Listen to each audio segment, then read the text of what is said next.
My stepdad installed a camera pointing at my bedroom to protect me from our neighbor, so I ran to that neighbor for help. I was 9 when Thomas moved in next door to us. He had just lost custody of his 2 young daughters, and as soon as my stepdad saw him, he rushed over to me. "That man there is a creep," he said, grazing my lower back. "I'll have to start doing things to protect you, sweetheart." He then gave me this weird smile, almost as if he liked that a supposed predator moved in next to us. That night, he installed a security camera to watch Thomas, but the security camera pointed at my bedroom. He started these nightly safety checks where he'd come into my room after Mom fell asleep. He'd sit on my bed and explain in way too much detail what men like Thomas supposedly wanted to do. The first time I tried telling Mom about the weird feeling Jeff gave me, she was folding laundry in the living room. "Mom, Jeff keeps coming into my room at night and—" "Oh, honey," she cut me off without even looking up. "Jeff loves you like his own daughter." "But Mom, the camera he put up is pointing at my window." She finally looked at me, but her face was annoyed, not concerned. "Stop being dramatic. Jeff knows what he's doing. He manages security for his business. Plus, he's just protecting you from that creep next door who looks at you all the time." She then gave me this awkward half hug, then told me to go do homework. But there was something weird about what she said. Thomas never even looked at me or any kids. When the school bus stopped at our corner, he'd go back inside. When families walked by, he'd turn away. But there was something he did. Whenever Jeff took me out alone for ice cream or to the park, Thomas would suddenly need to walk his dog. When Jeff set up the kiddie pool and bought me this tiny bikini that made me uncomfortable, Thomas picked that exact moment to wash his car. Jeff got worse after that. The tickle fights lasted too long. He insisted on giving me baths because Mom worked late. Everything exploded the day Jeff cornered me in the garage. Mom was at work and he'd been drinking beer all afternoon. "You're becoming such a pretty girl," he said, putting his hands on my shoulders and pushing me against the wall. "Let me show you something special." I couldn't move. I couldn't scream. All those talks about stranger danger and Thomas being dangerous spun in my head, but Jeff's breath smelled like beer and his hands were squeezing too tight. "Sorry to bother you." Thomas stood in the garage doorway. My cat got out. "Orange tabby. Mind if I check in here?" Jeff's whole face changed instantly. His hands dropped and he put on his friendly neighbor smile. "No cat here, Thomas. You should leave." But Thomas stepped inside anyway. I definitely saw him run this way. "Let me just check behind those boxes real quick." I said leave. Jeff's voice got sharp. "Just need to find my cat," Thomas said calmly, not moving. I slipped past Jeff and ran inside while they stared at each other. That night, Mom and Jeff sat me down for a talk. They said Thomas was trying to destroy our family, that I should never go near him again, and that I should always trust my stepdad because he wants what's best for me. I didn't believe a word though, because all I could think about was how Thomas saved me. So the next day when I found Thomas walking his dog, the words just spilled out of me. "Jeff does things. He touches me and—" "I know," Thomas said quietly. "I've been documenting everything." He then took me to the police station to report it. But when we walked in, things didn't go our way at all. Instead of the police officers listening to a child telling them that their stepdad was touching her, they laughed. They looked at Thomas and told him, "Stop manipulating this young girl. Jeff Morrison coaches softball. He runs a charity thrift store. He'd never do that. You, on the other hand, it seems fitting given your past why you're here with this little girl." I tried to speak up, to defend Thomas and explain my truth, but a woman officer actually led me away and interviewed me. She didn't ask about my stepdad. She asked about Thomas, and no amount of explaining got through to her. They sent us both out of the station, but only after threatening to arrest Thomas if he made another report. The police must have called Jeff right after we left because when I got home, both he and Mom were waiting in the living room. Mom's face was red with fury as she grabbed my shoulders and shook me. "Do you know what people will say? Jeff's reputation could be ruined because of you." I saw him behind her, staring at me with his hand on his trousers. That night, he came into my room. I won't describe what happened, but when he finally left, I could barely move. I lay there for an hour, maybe two, too traumatized to speak, cry, do anything. Then when they were finally asleep, I did something I'd never done before. I opened my window as quietly as possible and climbed out. I had to get help. I limped across the dark yard to Thomas's house and knocked softly on his back door. And when he opened it, that's when I saw them. His 2 daughters, on the couch in the living room, covered in bruises. My heart stopped. The bruises on their arms and legs looked fresh, purple and yellow marks that made my stomach turn. Fear crashed through me like ice water. Was Thomas hurting them too? Had I just escaped one monster to run straight to another? The older girl, maybe 7, saw me first. Her eyes went wide and she jumped up from the couch, rushing toward me. I stumbled backward, ready to run, but then she spoke. "Dad, is she okay? She's bleeding." The younger one, probably 5, scrambled after her sister. "She looks hurt bad, Daddy, like we did when Mommy—" "Girls, go to your room," Thomas said quickly, but his voice stayed gentle. They hesitated, looking between me and their father with worried faces. "But Dad, she needs help like we did," the older one insisted. "Remember when you found us at Mom's and—" "Alexander, please, take your sister upstairs. I'll help her." The girls reluctantly headed for the stairs, but not before the younger one grabbed my hand. "It's okay. Our dad saves people. He saved us from Mommy." Their words spun in my head as Thomas carefully helped me to the couch. My legs shook so bad I could barely stand. He grabbed a blanket and wrapped it around my shoulders, then sat in a chair across from me, keeping distance between us. "I need to call an ambulance," he said, reaching for his phone. "No!" The word ripped out of me. "They'll send me back. Mom won't believe me. The police already think you're lying." Thomas set the phone down slowly. His hands trembled slightly. "Your injuries need your daughters," I interrupted, needing to understand. "Those bruises? Did you—" "Their mother did that." His voice turned hard, but not at me. "She's had them for the past 3 months. They called me crying 2 days ago. Said she'd been drinking again, getting violent. I drove 4 hours and found them locked in a closet." He stood up and walked to a filing cabinet, pulling out a thick folder. "I've been documenting her abuse for 2 years. Photos, medical records, recordings. The court still gave her primary custody because she convinced them I was unstable." He showed me photo after photo. His daughters with black eyes, bruised ribs, cuts on their arms, medical reports, text messages from his ex-wife threatening to hurt them if he didn't send more money. "But you lost custody," I said, confused. "She's good at manipulation, like Jeff." He put the folder away and sat back down. "She told the judge I was violent, paid a friend to lie about witnessing me hit the girls. The court believed her because—" He paused, running a hand through his hair. "Because I have a past. Nothing involving children, but enough that when she painted me as dangerous, it stuck." The room felt too quiet. I pulled the blanket tighter around me. "I need to document what Jeff did to you," Thomas said carefully. "Photos of any injuries. Write down everything you remember. We'll build a case they can't ignore. They already ignored us once. That was one attempt. We don't stop." He grabbed a notebook and pen. "Start from the beginning. When When did Jeff first? A car door slammed outside. We both froze. Through the window, I saw Jeff's truck in my driveway, earlier than usual. Mom's car pulled up behind him. He knows I'm gone, I whispered. Thomas moved quickly but calmly. Girls, he called up the stairs. Quiet time, stay in your room. He led me to his kitchen, away from windows. They can't legally force you back tonight. You're injured and reporting abuse, but they'll try. The pounding on his front door started less than a minute later. Thomas, open up. I know she's in there. Jeff's voice boomed through the house. Thomas looked at me. Do you want me to answer? I nodded, too scared to speak. He walked to the door but didn't open it. She's safe, Jeff. Go home. Safe? You kidnapped her. Open this door or I'm calling the police. Please do, Thomas replied evenly. I'll show them her injuries. Silence. Then Mom's voice, shaky and high. Please, Thomas. She's confused. She makes up stories. Just let me take my daughter home. She's not making anything up, and you know it. More silence. Then Jeff again. Lower, more threatening. You have no idea who you're messing with. I know people. Important people. You think losing your kids was bad? I'll destroy what's left of your pathetic life. Everything you're saying is being recorded, Thomas announced. Please continue threatening me. Jeff kicked the door hard enough to rattle the frame. You're done. You hear me? Done. We heard them arguing as they walked away. Mom's voice carried back. Maybe we should just call the police. Let them sort. Shut up, Jeff snapped. You want everyone knowing your daughter's a liar? That she's troubled? I'll handle this. Their car doors slammed. Engines started. But instead of leaving, they sat in their driveway, watching Thomas's house. They're not going anywhere, I said, peeking through the blinds. Good. Let them watch. Thomas handed me the notebook again. Write everything. Date it. Be specific. I started writing, my hand shaking so bad the words looked like scribbles. Thomas made tea and set it beside me, then went to check on his daughters. I heard him reading them a story, his voice calm like none of this was happening. An hour passed. Jeff's truck still idled in the driveway. I'd filled 3 pages when Thomas came back downstairs. They're asleep, he said. How are you doing? Scared? Tired? Everything hurts. He nodded. In the morning, we'll go to the hospital. Get your injuries documented properly. Then find a lawyer. Jeff said he knows people. So do I. Different kinds of people. People who actually help children instead of hurt them. The notebook felt heavy in my lap. What if no one believes us again? Then we keep trying. We find someone who will. He sat across from me again. I've been watching Jeff for months. The way he looks at you. The excuses to be alone with you. I started keeping notes. Taking pictures when I could. Like when he made me wear that bikini. I have photos of him watching you. His expression. The way he positioned that pool so he could see it from multiple windows. Thomas pulled out another folder. I've documented every incident I've witnessed. The late night visits to your room when your mom's car isn't home. The times he's taken you out alone. How you look when you come back. Page after page of detailed notes. Times, dates, observations, photos taken from his window showing Jeff leading me to his truck. My body language screaming discomfort. Why did you do all this? Because I recognized the signs. The grooming, the isolation, the way he was setting you up. His voice got quiet. My ex-wife did the same thing to our girls. Convinced everyone I was dangerous while she was the one hurting them. I couldn't let it happen to another child. A knock at the back door made us both jump, but it wasn't Jeff. Mr. Thomas? A small voice called. It's Mrs. Grant from down the street. I saw the commotion. Is everything all right? Thomas looked at me, asking permission with his eyes. I nodded. Mrs. Grant, who had to be at least 70, stepped inside and immediately noticed me. Her eyes took in the blanket, my tear-stained face, the notebook. Oh dear, she breathed. What's happened? Jeff hurt me, I said before I could stop myself. He's been hurting me and no one believes me except Thomas. She sat down heavily in a kitchen chair. I've wondered, the way that man watches you, how nervous you get around him. She looked at Thomas. Is that why Jeff's sitting in his driveway like a guard dog? He's trying to intimidate us, Thomas explained. We went to the police earlier, but they didn't believe you. Mrs. Grant's mouth pressed into a thin line. Of course not. Jeff coaches their kids, donates to their fundraisers. She reached over and patted my hand. What do you need? The simple question broke something in me. I started crying again. Ugly sobs that shook my whole body. Mrs. Grant just sat there holding my hand while Thomas got more tissues. We need people to know the truth, Thomas said. Jeff's going to spin this. Make me the villain. Say I kidnapped her. Filled her head with lies. Then we better start spreading the truth first. Mrs. Grant pulled out her phone. I'm calling my daughter. She's a social worker in the next county. They won't have the same allegiances. While she made calls, Thomas helped me finish documenting everything. Every incident, every touch, every threat. My hand cramped from writing, but I didn't stop. Jeff's truck finally left around midnight. Thomas insisted I sleep in his daughter's room, on a camping mattress on the floor. The girls woke up when I came in. Are you staying? The younger one whispered. Just tonight. That's what Dad said about us, but we've been here 2 whole days now. She sounded happy about it. Maybe you can stay 2 whole days too. I lay there in the dark, listening to their breathing, feeling safer than I had in months. But I knew Jeff wouldn't give up. He'd come back with a plan, with lies, with ways to hurt Thomas, and get me back. Sure enough, the next morning brought new problems. Thomas woke me early, his face grim. Jeff's been busy. Look, he showed me his phone. The neighborhood Facebook page was full of posts about Thomas luring me to his house. How I'd been seen climbing through his window at night. How he'd manipulated a troubled child who made up stories about her loving stepfather. They're believing him, I said, scrolling through comment after comment supporting Jeff. Some are. But look, he pointed to a few dissenting voices. Mrs. Grant defending us. A few others saying they'd noticed things too. It's not everyone. His daughters came downstairs still in pajamas. Can we have pancakes? The older one asked. In a minute, Alexander. First, I need you both to understand something. Thomas knelt down to their level. People might say mean things about Daddy today, but you know the truth, right? They nodded solemnly. You save people, the younger one said. Like you saved us from Mommy. That's right. And sometimes when you try to save people, other people get angry. A car pulled up outside. Through the window, I saw a woman in professional clothes get out, followed by Mrs. Grant. That's my daughter Nathaniel, Mrs. Grant said when Thomas let them in. She drove 2 hours to get here. Nathaniel looked like a younger version of her mother, with the same determined set to her jaw. She took one look at me and her expression softened. I'm a mandated reporter, she said, which means I have to file a report about what's happened to you. But I can file it in my county, where Jeff doesn't have connections. They'll just send me back, I said. Not if we do this right. First, we need to get you to a hospital. Document everything. Then we file reports with multiple agencies. CPS, state police, anyone who will listen. Jeff will say Thomas kidnapped me. Then we'll prove otherwise. Thomas, do you have security cameras? He nodded. They'll show her coming here on her own. Injured. Seeking help. Good. We'll need that footage. Nathaniel turned to me. This won't be easy. Jeff will fight back. He'll try to discredit everyone helping you. Are you prepared for that? I thought thought about going back, about more nights with Jeff, about mom choosing him over me again and again. I'm ready. The next few hours blurred together. The hospital, where a kind nurse took photos of every bruise and cut. The police station in the next county, where officers actually listened. Nathaniel filing report after report, making calls, refusing to let anyone dismiss us. But Jeff wasn't idle. By afternoon, he'd convinced half the neighborhood that Thomas was a predator, who'd kidnapped his daughters and was now targeting me. He'd even gotten some parents to pull their kids inside when Thomas walked by. He's isolating us, Thomas said, watching from his window as neighbors whispered and pointed, making it harder for us to get support. His phone rang. The school, saying his daughters couldn't return until the situation was resolved. Then another call. His job, suggesting he take some time off while things got sorted out. He's trying to destroy you, I said, because of me. Number. He's trying to silence you. There's a difference. But I could see the strain on his face. His daughters watched cartoons, oblivious to how their world was shrinking. That evening, things escalated. We were eating dinner when we heard shouting outside. A group of neighbors had gathered in Jeff's yard, listening to him spin his tales. He's had those girls for 3 days now, Jeff's voice carried clearly. Won't let their mother see them. Now he's got my stepdaughter in there filling her head with lies about me. We should call CPS, someone suggested. I did, Jeff lied smoothly. They're investigating him, but these things take time, and meanwhile our children aren't safe. Thomas closed the curtains, but we could still hear them, planning patrols, watching his house, protecting their kids from the dangerous man next door. Dad? Alexander looked scared. Are they talking about you? Yes, sweetheart. But remember what I said. Sometimes people believe lies because they're easier than the truth. His phone buzzed. A text from an unknown number. Give her back or things get worse. Then another. You think you've had it bad? Wait until tomorrow. He's threatening you, I said, reading over his shoulder. Good. Threats leave evidence. Thomas screenshot everything. Let him dig his own grave. But I could see the toll it was taking. Thomas had saved his daughters, saved me, and now Jeff was systematically destroying his life in return. That night, I heard him on the phone with his lawyer. His ex-wife was using the situation to file for full custody again. The neighborhood complaints were being added to her case. Even though he'd saved his daughters from abuse, he might lose them because he'd tried to save me too. I found him sitting on his back porch after the call, head in his hands. I'm sorry, I whispered. I've ruined everything for you. He looked up, eyes fierce. Number Jeff ruined everything. Your mother ruined everything. The system that fails kids like you ruined everything. You did nothing wrong. But your daughters will be fine. I've fought for them before. I'll fight again. He managed a tired smile. Besides, Nathaniel says our case is strong. The hospital documented extensive injuries. The police in her county are taking it seriously. Jeff's going to have bigger problems than spreading rumors soon. As if on cue, his phone rang. Nathaniel. They're moving tonight, she said, her voice excited through the speaker. The state police want to arrest Jeff before he has time to destroy evidence or intimidate more witnesses. They'll be there within the hour. My heart pounded. This was it. Either they'd believe us and Jeff would finally face justice, or what if he convinces them too? I asked. He won't, Nathaniel said firmly. I've made sure the right people are handling this. Officers who specialize in these cases, who know how predators operate. We waited, watching the clock. 40 minutes, 50. Then, blue and red lights filled the street. But they weren't heading for Jeff's house. They pulled up to Thomas's. My stomach dropped as the police car doors opened. 2 officers stepped out, their faces unreadable in the flashing lights. Thomas squeezed my shoulder gently before walking to the front door. Stay here with the girls, he said quietly. Whatever happens, remember, we have the truth on our side. But as he opened the door, I saw Jeff standing behind the officers, his face arranged in a mask of concern. My blood ran cold. Officers, thank God you're here, Jeff said, his voice dripping with false worry. My stepdaughter's been missing for over 24 hours. This man has been filling her head with terrible lies about me. The lead officer, a tall woman with graying hair, looked between Jeff and Thomas. Sir, we received a report that you're harboring a runaway minor and 2 children who were removed from their mother's custody. They're my daughters, Thomas said calmly. I have documentation showing their mother was abusing them, and this young girl came to me for help after being assaulted by her stepfather. Jeff's face contorted with practiced anguish. See? He's turned her against me. I've raised that girl for 3 years. I coach her friends' softball teams. Ask anyone in this neighborhood. I'm a pillar of this community. The second officer, younger with a thick mustache, shifted uncomfortably. We need to see the children, sir. All of them. Thomas hesitated, then stepped aside. They're inside, but I'm not leaving them alone with him. He pointed at Jeff. As we walked into the living room, Alexander and her sister pressed against me, sensing the tension. The officer's eyes swept over us, taking in the girl's fading bruises, my notebook still on the coffee table, the blanket I'd wrapped around myself the night before. She needs to come home, Jeff said, reaching for me. Her mother is worried sick. I flinched away from him, and the female officer noticed. Miss, are you hurt? Before I could answer, Jeff jumped in. She's always been dramatic, makes up stories for attention. That's why we've been considering therapy. I have hospital records from this morning, Thomas said, pulling out a folder, documenting her injuries, and these are photos of my daughter's injuries from their mother's abuse. The male officer barely glanced at the papers. That's a matter for family court, sir. Right now, we need to return this minor to her legal guardians. But he hurt me. The words burst out of me. He comes into my room at night. He touches me. She's confused, Jeff interrupted smoothly. Thomas here has been feeding her these ideas. He lost custody of his own kids. What does that tell you? The female officer knelt down to my level. Sweetheart, has Mr. Thomas touched you inappropriately? No, Thomas saved me. Jeff is the one who— Officers, Jeff cut in again. I have text messages from my wife. Our daughter has been acting out lately, telling stories at school, seeking attention. We think Thomas has been grooming her, taking advantage of her vulnerability. He pulled out his phone, showing them what looked like a conversation with mom. My heart sank as I realized he'd been preparing for this, creating false evidence while we'd been building our real case. The younger officer read the messages, his expression hardening. Sir, he said to Thomas, I'm going to need you to step outside while we sort this out. I'm not leaving these children alone with him, Thomas said firmly. Are you refusing to comply with police instructions? The officer's hand moved to his belt. Nathaniel chose that moment to arrive, Mrs. Grant right behind her. Officers, I'm a social worker from Riverside County. I've been documenting this case. This child has disclosed severe abuse by her stepfather. Jeff's mask slipped for just a moment, anger flashing in his eyes before he recovered. More people he's manipulated. This is exactly what I was afraid of. He's building a network to support his lies. I have photographs, Nathaniel said, holding up her phone. Taken at Riverside General Hospital this morning. Bruising consistent with assault. Probably self-inflicted, Jeff said quickly. Or Thomas did it to make me look bad. Officers, every minute she spends with him, he's poisoning her more against her family. The female officer stood up looking conflicted. We need to follow protocol. The child needs to be returned to her legal guardians while investigations proceed. No! I grabbed Thomas's arm. Please don't make me go back. He'll hurt me again. He said he would. He said, see how hysterical she gets? Jeff shook his head sadly. This is what I mean. Thomas has her completely brainwashed. Thomas's daughters started crying, clinging to their father. The scene was chaos. Children crying, adults arguing, police trying to maintain order. And through it all, Jeff stood there with that concerned expression, playing the worried stepfather perfectly. Everyone calm down, the female officer said loudly. Sir, she addressed Thomas, I understand your concerns, but without a court order, we have to return the minor to her legal guardians. Then get a court order, Nathaniel said. I'll file for emergency custody. Just give us 24 hours. Mom's already on her way to pick her up, Jeff said. She's devastated, hasn't slept since her daughter disappeared. As if on cue, Mom's car pulled up outside. She got out, and I was shocked to see she'd been crying. Her makeup was smeared, her hair disheveled. She looked like a worried mother, not the woman who dismissed my pleas for help. My baby, she cried, rushing toward me. Thank God you're safe. I was so scared. I backed away, but she grabbed me, pulling me into a suffocating hug. Mom, please, Jeff hurt me. You have to believe me. Shh, honey, it's okay. You're confused. Thomas put these ideas in your head, but you're safe now. Over her shoulder, I saw Jeff watching me, a small smile playing at his lips. He'd won this round, and he knew it. Ma'am, the female officer said to Mom, has your daughter made these allegations before? Mom's performance was flawless. She's been struggling lately, acting out. We think it's because of the divorce from her biological father. Jeff's been nothing but patient and loving with her. That's not true! I struggled against her grip. You know what he does. You have to know. Officers, Thomas said desperately, I have documentation. Months of observation, photos, notes. This child is in danger. And I have a restraining order, Jeff said, pulling out more papers. Filed this morning. This man has been stalking my family, taking pictures of my stepdaughter, watching our house. The officers examined the paperwork. I could see their expressions changing, buying into Jeff's narrative. Thomas looked stricken as he realized Jeff had outmaneuvered us. Sir, you're going to need to stay away from this family, the male officer said to Thomas. And we'll need to notify CPS about your daughter's situation. My daughters are abuse victims, Thomas said. I have custody papers, medical records, which we'll review. The officer cut him off. But right now, this child needs to go home. Mom started pulling me toward the door. I dug my heels in, grabbing onto furniture, fighting with everything I had. No, please, he'll hurt me. Thomas, don't let them take me. Thomas moved to help me, but the male officer stepped between us. Sir, do not interfere. Dad, Alexander cried out. Don't let them take her. She's scared like we were scared of Mommy. Her words hung in the air for a moment. The female officer paused, something flickering in her eyes, but Jeff was ready. See, he's even got his own kids involved in his delusions. Officers, this man is dangerous. Who knows what he's been doing to those poor girls? That did it. The female officer's expression hardened. Sir, we're going to need you and your daughters to come to the station for questioning. What? Thomas stared at her in disbelief. I'm trying to protect a child from abuse and you're treating me like a criminal? Just routine questions, she said, but her tone suggested otherwise. Mom had dragged me to the doorway. I made one last desperate attempt, breaking free and running to Nathaniel. Please, you said you'd help. You said you'd file reports. Don't let them take me back. Nathaniel held me tight. I am filing reports, but I can't stop the police from returning you to your legal guardians, not without a court order, which she won't get, Jeff said confidently, because judges don't give custody to random social workers based on a troubled child's lies. The male officer gently but firmly separated me from Nathaniel. Come on, miss, time to go home. As they led me out, I saw the neighbors watching from their windows and driveways. Jeff had turned them all against Thomas. They looked satisfied, seeing the predator being questioned by police while the concerned parents rescued their child. Mom pushed me into the backseat of her car. Through the window, I watched the police leading Thomas and his daughters to their patrol car. Alexander pressed her small hand against the glass, tears streaming down her face. We stared at each other. Two children failed by the adults meant to protect us. The drive home was silent except for Mom's sniffles. Her performance had ended the moment we left Thomas's street. When we pulled into our driveway, Jeff was already there, standing by the front door with his arms crossed. Go to your room, Mom said coldly. We'll deal with you later. I ran inside, but Jeff caught my arm in the hallway. He leaned close, his breath hot on my ear. You think you're smart? You just made things so much worse for yourself and for Thomas. He released me with a shove. I stumbled to my room and slammed the door, collapsing on my bed. Outside, I could hear Mom and Jeff talking in low voices, planning their next move. An hour later, Mom came in without knocking. She sat on my bed, but her expression wasn't motherly. It was cold, calculating. Do you have any idea what you've done? She said. Jeff's reputation could have been ruined. We could have lost everything. He hurts me, I whispered. You know he does. She slapped me. Not hard enough to leave a mark, but sharp enough to shock me. Jeff provides for us. He loves us. And you try to destroy him with your lies? They're not lies. The police think they are. The neighbors think they are. Everyone thinks they are except that creep next door who's probably going to jail for kidnapping his own daughters. She stood up. You're grounded. No phone, no computer, no leaving this room except for school and meals. And if you tell anyone else these lies, things will get much worse. For you and for Thomas. She left, locking my door from the outside. I heard her footsteps fade, then Jeff's heavier ones approaching. He didn't come in, just stood outside my door. Sweet dreams, princess, he said, and I could hear the smile in his voice. We have all the time in the world now. I curled into a ball, pulling my blankets over my head. Thomas was at the police station. His daughters were probably being taken back to their abusive mother, and I was trapped, more alone than ever. The next few days blurred together in a nightmare of isolation. Jeff had installed a new lock on my door, one that only locked from the outside. He controlled when I could leave my room, always watching, always smiling that terrible smile. At school, I tried to tell my teacher, but Jeff had gotten there first. He'd met with the principal, explaining how I'd been acting out and making up terrible stories about him, how Thomas had been filling my head with lies. They looked at me with pity now, not concern. Your stepfather is worried about you, my teacher said gently. Maybe you should talk to the school counselor about why you're saying these things. The counselor was no better. She'd already been briefed by Jeff, who'd painted himself as the concerned father dealing with a troubled child. Every word I said was filtered through that lens. Sometimes when we're upset, we create stories to explain our feelings, she said. Have you been feeling angry about your parents' divorce? This isn't about the divorce. Jeff touches me. He comes into to my room.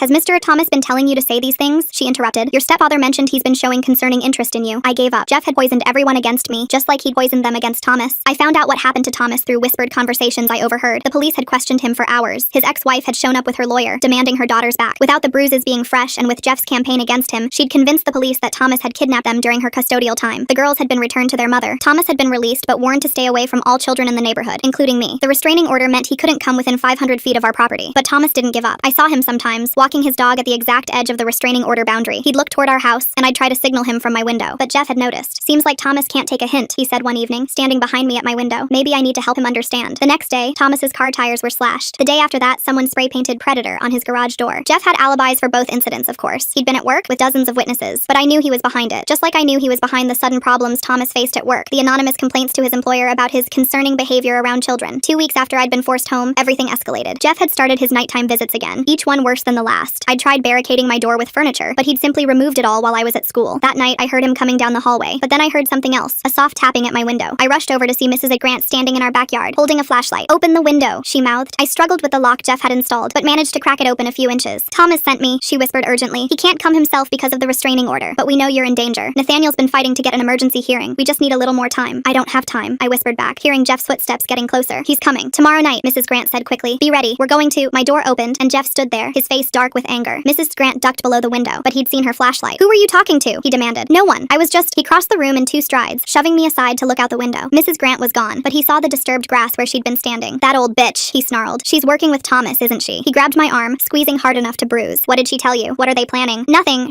He shook me hard. "Don't lie to me. I know they're planning something, but it won't work. I'm too smart for them." He stormed out, and I heard him on the phone with Mom. Within minutes, they were both in the living room, strategizing. I pressed my ear to my door, trying to hear. "We need to discredit her too," Jeff was saying. "Make it look like she's part of Thomas's delusions." "I'll call the police tomorrow," Mom agreed. "Tell them she's been harassing us, helping Thomas stalk our daughter." "No, better idea." I could hear Jeff's smile. "We'll make it look like she's been helping Thomas with something worse. Plant some evidence, let the police draw their own conclusions." My blood ran cold. They were going to frame Mrs. Grant, just like they'd turned everyone against Thomas. I had to warn her. But how? I was locked in. No phone, no computer. The window was my only option, but Jeff would be watching now. I waited until the house was quiet, then tried the window again. It was locked tight. Jeff must have secured it from the outside while I was in the bathroom. I was completely trapped. The next day at school, I tried to find someone, anyone, who would listen, but Jeff's poison had spread too far. Teachers redirected me to the counselor. The counselor talked about my fixation on these stories. Even my friends avoided me now, their parents having warned them about my lies. During lunch, I saw a police car in the school parking lot. My heart leapt. Maybe they were here to investigate Jeff. But then I saw him walking out of the principal's office with 2 officers, shaking their hands, looking concerned and fatherly. He saw me watching and winked. That afternoon, I was called to the principal's office. The same 2 officers were there, along with the principal, the counselor, and Mom. "Honey," Mom said, her voice syrupy sweet, "these officers need to ask you some questions about Mrs. Grant." The female officer leaned forward. "We've received some concerning information about Mrs. Grant's relationship with Mr. Thomas, and we understand she's been trying to contact you." I knew this was a trap, but I didn't know how to avoid it. "She's just worried about me." "Worried? Or involved in something inappropriate?" the male officer asked. "Your stepfather found some disturbing photos on Thomas's computer. Photos of children, including you." "That's not true," I protested. "Jeff is lying. He's making all of this up because—" "Because what?" Jeff interrupted, his voice gentle but his eyes hard. "Because I care about your safety? Because I'm trying to protect you from predators?" "You're the predator," I screamed, jumping to my feet. "You're the one who hurts me. You're the one who—" Mom grabbed me, pulling me back down. "See? This is what Thomas has done to her. Filled her head with these terrible ideas. Now Mrs. Grant is involved too, helping him manipulate our daughter." The officers exchanged glances. I could see they believed every word. "We'll need to question Mrs. Grant," the female officer said, "and we'll need you to stay away from her," she added to me, "for your own safety." I felt the walls closing in. Jeff had systematically eliminated everyone who could help me. Thomas was neutralized by the restraining order. His daughters were back with their abusive mother. Mrs. Grant would soon be under investigation. Nathaniel was fighting the system, but the system was rigged in Jeff's favor. That night, Jeff came to my room with a smile. "You see how this works?" he said, sitting on my bed. "I own this town. I own the police. I own your school. And I own you." He reached for me and I scrambled away, but there was nowhere to go. "Thomas can't save you. That old lady can't save you. No one can save you. So you might as well stop fighting." I kicked at him, screaming, hoping Mom would hear and finally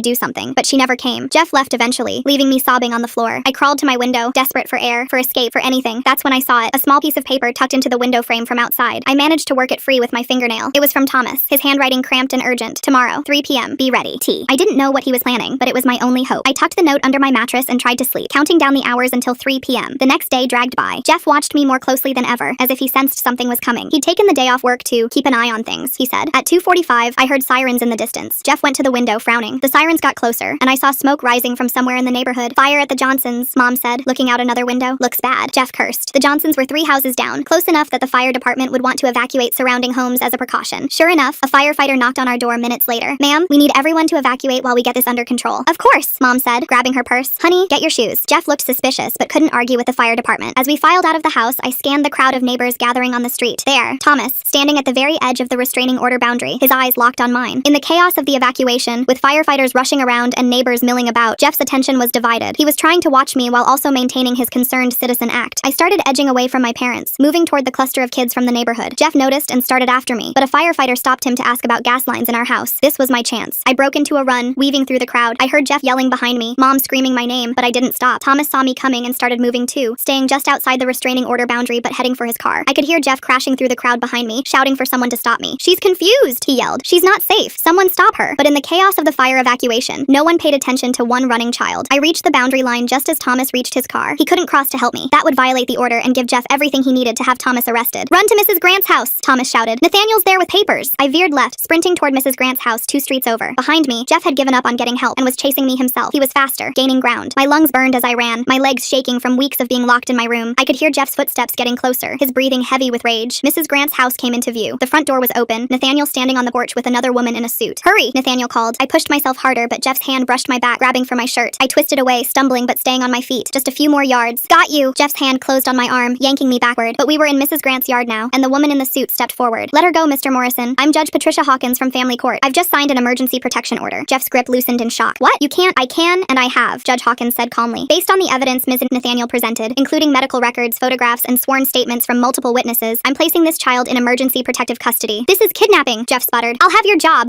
You'll do nothing, Thomas said, appearing at the edge of the yard, still carefully outside the restraining order boundary, except face the consequences of what you've done. More sirens approached, but these weren't fire trucks. 2 police cars pulled up, and officers I didn't recognize got out. State police, not local. Jeffrey Morrison, one said, we have a warrant for your arrest on charges of child abuse, sexual assault of a minor, and witness intimidation. Jeff's face went white. He looked around wildly, seeing Mom running up the street, seeing the neighbors starting to gather, seeing his carefully constructed world crumbling. This is a mistake, he said, but his voice had lost its confident edge. I'm a pillar of this community. I coach softball. I run a charity. You're a predator, Mrs. Grant said quietly, and we have proof. As the officers approached with handcuffs, Jeff made one last desperate play. She's lying. They all are. Thomas manipulated them. Check his computer. You'll find things, I guarantee it. We did check his computer, one of the state officers said. We found the evidence you planted there yesterday. We also found your fingerprints on the USB drive you used to transfer it. Your mistake was buying that drive with your credit card. Jeff's mouth opened and closed like a fish. Behind him, Mom had stopped in the middle of the street, her face a mask of shock. Mom? I called out, some part of me still hoping she'd choose me, even now. She looked at me, then at Jeff being handcuffed, then at the neighbors watching. I saw the moment she made her choice. This is a misunderstanding, she said, rushing to Jeff's side. My daughter is troubled. She makes things up. Jeff would never. Ma'am, Judge Hawkins interrupted. Your daughter has extensive documented injuries consistent with abuse. Multiple witnesses have come forward. Your husband has been caught planting evidence to frame an innocent man. This is not a misunderstanding. Mom's face crumbled, but not with realization or remorse, with anger. At me. You've ruined everything, she hissed. Our life, our reputation, everything. No, Thomas said firmly. Jeff ruined everything. You enabled him. Your daughter survived despite both of you. The state police led Jeff away as he continued to protest, to threaten, to play the victim. But no one was listening anymore. The spell was broken. Neighbors who had shunned Thomas now looked ashamed. Parents who had believed Jeff's lies whispered among themselves. The truth, so long suppressed, was finally in the light. What happens now? I asked Nathaniel. Now you're safe, she said, putting her arm around me. You'll stay with a foster family while we sort out the legal matters. Thomas is fighting to get his daughters back. The evidence you helped gather about their mother will help his case, and you'll need to testify against Jeff. I nodded, exhausted but relieved. It wasn't over. There would be trials, testimony, difficult days ahead, but for the first time in so long, I could breathe. As the crowd dispersed, Thomas approached the boundary line. We stood there, just feet apart but unable to hug, unable to properly thank each other. You saved me, I said. You saved yourself, he replied. I just helped, and you helped save my girls. The judge is reviewing their case tomorrow, thanks to everything that's come to light. Mrs. Grant joined us, tears in her eyes. I'm so sorry it took us so long to see the truth, to act on it. You acted when it mattered, I said. That's what counts. The fire at the Johnsons was under control. A small kitchen fire that had produced a lot of smoke but little damage. Thomas smiled slightly. Convenient timing, I said. Very, he agreed. Almost like someone who knows about electrical systems might have suggested to Mr. Johnson that his old wiring needed checking, and that if sparks happened to fly at just the right time. Thomas! Mrs. Grant scolded, but she was smiling too. As Nathaniel led me to her car, I looked back at the neighborhood that had been my prison. Jeff's house stood empty now, Mom having fled to her sister's rather than face the neighbor's judgment. Thomas's house had new graffiti. Someone had crossed out predator and written hero instead. It wasn't a perfect ending. I was heading to a foster home, unsure of my future. Thomas still had to fight for his daughters. The legal battles ahead would be long and painful, but I was free. Jeff was in custody. The truth was known, and sometimes that's enough to start healing. I watched from Nathaniel's car as more police vehicles arrived. State troopers were setting up a perimeter around Jeff's house while crime scene technicians carried equipment inside. Through the chaos, I spotted Mom arguing with an officer near her car, gesticulating wildly. We need to go to the station, Nathaniel said, starting the engine. They'll want your statement while everything's fresh. The drive took us past Thomas's house. He was standing in his driveway with Judge Hawkins, showing her documents. His daughter's case file, I realized. The judge nodded as she read, occasionally asking questions. At the state police station, everything moved differently than my first attempt to report Jeff. A female detective with kind eyes led me to a comfortable room with couches instead of metal chairs. She introduced herself as Detective Martinez and explained she specialized in cases like mine. Take Take your time, she said, setting up a recorder. We have all day if we need it. I talked for 3 hours. Every detail, every incident, every time Jeff had hurt me. Detective Martinez never interrupted, never looked skeptical. She took notes and asked gentle, clarifying questions. When I finished, she had tears in her eyes. You're very brave, she said. Your testimony, combined with the evidence Thomas collected and the medical documentation, gives us a strong case. While I was giving my statement, things were happening fast back in the neighborhood. Nathaniel kept getting updates on her phone. Jeff's computer had been seized. They'd found the security camera footage from my bedroom. Hours and hours of it. The USB drive he'd used to plant evidence on Thomas's computer contained traces of other files too. Bad files. He's going away for a long time, Nathaniel said quietly. That evening, I was placed with an emergency foster family, the Nguyens, who lived across town. They were an older couple who'd been fostering kids for 20 years. Mrs. Nguyen made me soup while Mr. Nguyen set up a bedroom for me. No locks on the doors here, he said gently. You can come and go as you please. I slept fitfully that first night, jumping at every sound, but no one came to my door. No one tried to hurt me. The next morning brought a flurry of activity. Nathaniel picked me up early for a meeting with the prosecutor. She was a sharp woman named Patricia Chen, who walked me through what would happen next. Jeff's been denied bail, she explained. He's considered a flight risk and a danger to the community. The trial won't be for several months, but we have a strong case. What about Mom? I asked. Patricia's expression hardened. She's being charged as an accessory. The evidence shows she knew about the abuse and failed to protect you. She's out on bail but has a no-contact order. She can't come near you. After the meeting, Nathaniel drove me past my old neighborhood. I needed to see Thomas, to thank him properly. The restraining order had been lifted now that Jeff was in custody. Thomas's house looked different. The Predator graffiti was completely gone, painted over with fresh white paint. Neighbors were in his yard, the same ones who'd shunned him, helping repair his slashed tires and damaged property. He was on his porch with his daughters. They were back. Both girls looked healthier already, playing with new toys while Thomas watched protectively. You did it, I said, running up the steps. Thomas hugged me tightly. We did it. All of us together. Alexander and her sister joined the hug, and we stood there for a long moment. 4 survivors who'd found each other in the darkness. Mrs. Grant appeared from next door, carrying a casserole. For your dinner, she said to Thomas, then turned to me. How are you holding up, dear? Better, I said honestly. The Nguyens are nice. Good people, she nodded. I've known them for years. You'll be safe there. The neighborhood had transformed in just one day. Parents who'd pulled their children away from Thomas now brought them over to apologize. The woman who'd suggested calling CPS on him brought cookies and a tearful apology. I should have seen it, she said. Jeff was so convincing, but the signs were there. Thomas was gracious, but I could see the hurt in his eyes. These people had been ready to destroy him based on Jeff's lies. That afternoon, I had my first appointment with a trauma counselor. Dr. Patel was nothing like the school counselor who'd dismissed me. She listened without judgment and gave me tools to cope with the nightmares and anxiety. Healing isn't linear, she said. Some days will be harder than others. That's normal. The Nguyens were patient with my struggles. When I woke up screaming that first week, Mrs. Nguyen made me tea and sat with me until I calmed down. When I couldn't eat certain foods because they reminded me of Jeff, Mr. Nguyen learned to cook new dishes. School was complicated. News of Jeff's arrest had spread quickly. Some kids stared at me with pity, others with curiosity. My teacher apologized profusely for not believing me. I'm mandated to report suspicions of abuse, she said, tears in her eyes. I failed you. I'm so sorry. The principal held an assembly about recognizing abuse and speaking up. It felt too little, too late, but at least they were trying. 2 weeks into my new life, I testified before a grand jury. It was terrifying, but Patricia Chen prepared me well. I spoke clearly about everything Jeff had done, everything Mom had ignored. The grand jury returned multiple indictments against both of them. Thomas testified too, presenting all the evidence he'd collected. His meticulous documentation painted a clear picture of Jeff's predatory behavior and the systematic way he'd isolated me. The judge in Thomas's custody case was the same Judge Hawkins who'd signed my emergency protection order. She reviewed the evidence about his ex-wife's abuse, including new testimony from teachers who'd noticed the girl's injuries but hadn't reported them. I'm granting full custody to Mr. Thomas, she ruled, and ordering supervised visitation only for the mother, pending completion of parenting classes and anger management. Thomas cried when the ruling came down. His daughters clung to him, finally safe from their mother's violence. The criminal case against Jeff moved forward slowly. His lawyer tried various tactics, claiming Thomas had manipulated evidence, suggesting I'd been coached, even trying to get the security camera footage thrown out. But Patricia Chen countered every move. Mom's case was more complicated. Her lawyer argued she was a victim too, manipulated by Jeff, but the prosecutor had evidence of her actively covering for him, threatening me to stay quiet, choosing him over my safety repeatedly. 3 months after Jeff's arrest, I was called to testify in a pre-trial hearing. Seeing him in an orange jumpsuit, shackled and diminished, was surreal. He'd seemed so powerful before, so untouchable. Now he was just a pathetic man in chains. I testified for 2 hours, detailing the abuse. Jeff's lawyer tried to trip me up, suggesting I was confused, that Thomas had planted ideas in my head, but I stayed calm and stuck to the truth. Thomas saved me, I said firmly. Jeff hurt me. Those are the facts. The judge ruled there was sufficient evidence for trial. Jeff's lawyer immediately tried to negotiate a plea deal, but Patricia Chen wasn't interested in anything less than significant prison time. Mom's trial came first. I had to testify again, this time about her knowledge and complicity. It was harder than testifying against Jeff. Despite everything, part of me still wanted her to love me, to choose me. She was convicted of child endangerment and failure to protect. The judge sentenced her to 3 years in prison, suspended to 1 year with probation. She'd have to register as a child abuse offender and could never have unsupervised contact with minors again. Mom looked at me as they led her away. No apology, no remorse, just anger that I'd ruined her life. Jeff's trial was a media circus. Pillar of community exposed as predator, the headlines read. His charity work, his coaching, all of it was revealed as grooming behavior. Other families came forward with concerns they'd dismissed because of his reputation. The security camera footage was devastating. The prosecutor had to carefully edit it to protect my privacy, while still showing Jeff's pattern of abuse. The jury looked sick as they watched. Thomas testified about his observations, his documentation, how Jeff had systematically isolated me. Mrs. Grant testified about Jeff's threats and attempts to frame Thomas. Even some neighbors who'd believed Jeff testified about things they'd noticed in hindsight. Jeff took the stand in his own defense, still trying to play the victim. He claimed I'd misunderstood his his affection, that Thomas had twisted innocent interactions, but under cross-examination, his story fell apart. The jury deliberated for only 3 hours, guilty on all counts. The judge sentenced him to 25 years in prison with no possibility of parole for 15. Jeff screamed as they dragged him away, shouting that I'd ruined his life, that Thomas had manipulated everyone, but no one was listening anymore. After the trials, life slowly found a new rhythm. I stayed with Nguyens, who'd offered to be my long-term foster parents. They gave me stability and patience as I worked through trauma. Thomas and his daughters became like extended family. We had dinner together every Sunday. The girls and I bonded over our shared experiences, supporting each other through the healing process. Mrs. Grant became the neighborhood grandmother I'd never had. She taught me to knit, helped with homework, and always had fresh cookies waiting. The anniversary of my escape was hard. I'd been in therapy for a year by then, making progress but still struggling with nightmares and trust issues. Dr. Patel reminded me that healing takes time. You're not the same person you were before, she said. Trauma changes us, but you're stronger than you know. School improved gradually. I made new friends who didn't know my whole story, who liked me for who I was becoming rather than pitying who I'd been. Thomas got a new job at a security company that actually appreciated his attention to detail and protective instincts. His daughters thrived in therapy and at their new school, free from their mother's abuse. The neighborhood transformed too. Jeff's house was sold, a young family moving in who knew nothing of its history. The community became more vigilant, more willing to listen when children spoke up. I testified at several community meetings about recognizing abuse, about believing children, about the danger of predators who hide behind respectability. It was hard, but necessary. 2 years after Jeff's conviction, I spoke at a conference for social workers and law enforcement about my case, how the system had failed me initially, how one person's determination to document the truth had saved me. Thomas saw what others refused to see, I said. He risked everything to protect a child who wasn't even his. That's what we need more of. The Nguyens officially adopted me on my 16th birthday. The courtroom was packed with everyone who'd become my real family. Thomas and his daughters, Mrs. Grant, Nathaniel, even Detective Martinez and Patricia Chen. Judge Hawkins, who'd signed my emergency protection order years earlier, performed the adoption. It's wonderful to see you thriving, she said, signing the papers that made me officially Nguyen. That night, we had a huge celebration at Thomas's house. The whole neighborhood came. The same people who'd once shunned him now celebrating our survival and resilience. You saved my girls, Thomas said quietly, watching his daughters play with the other kids. Your courage in speaking up gave me the evidence I needed to protect them. We saved each other, I replied. As I looked around at my chosen family, I thought about how different my life could have been if Thomas hadn't moved in next door, if he hadn't been watching, if he hadn't risked everything to help me. Jeff was serving his time, no longer a threat to anyone. Mom had disappeared after her release, moving across the country. I didn't miss her. The scars remained, physical and emotional. Some nights I still woke up in a panic. Some days I struggled to trust. But I was healing, surrounded by people who truly loved and protected me. That's the thing about survival. It's not a destination you reach and then everything's fine. It's a journey you take one day at a time with the right people beside you. Thomas still lives next door to the Nguyens now. We made sure to find a house near his when we moved. His daughters call me their big sister. Mrs. Grant moved to our new neighborhood too, unable to bear being separated from her kids. We're an unconventional family, bound not by blood but by something stronger. The choice to protect each other, to believe each other, to never let another child suffer in silence. And every day, I choose to keep healing, keep growing, keep living.